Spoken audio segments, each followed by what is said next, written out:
আপনার এমন কোনো গোপন আমল আছে কি যা শুধু আপনার ও আল্লাহর মধ্যেই সীমাবদ্ধ? দুনিয়ার জীবনে আমাদের প্রধান দায়িত্ব হলো নিজের আমলনামা সমৃদ্ধ করা।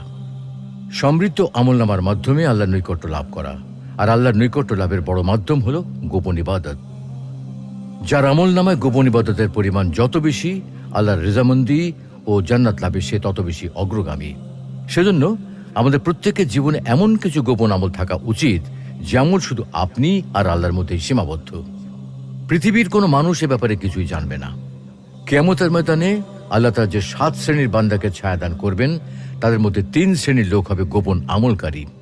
নবী করিম সাল্লাল্লাহু আলাইহি ওয়াসাল্লাম বলেন, সেদিন 7 শ্রেণীর ব্যক্তিকে আল্লাহ তার আরশের ছায়া আশ্রয় দেবেন, যেদিন আল্লাহর আরশের ছায়া ব্যতীত আর কোনো ছায়া থাকবে না।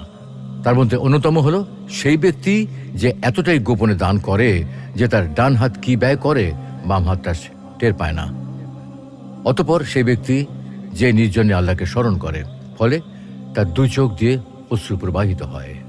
আল্লাহ রাব্বুল আলামিন আমাদের সকলকে প্রকাশ্যে ফরজ ইবাদত আদায়ের পাশাপাশি প্রকাশ্যে এবং গোপনে উভয় পদ্ধতিতে নফল আমল করার তৌফিক দান করুন।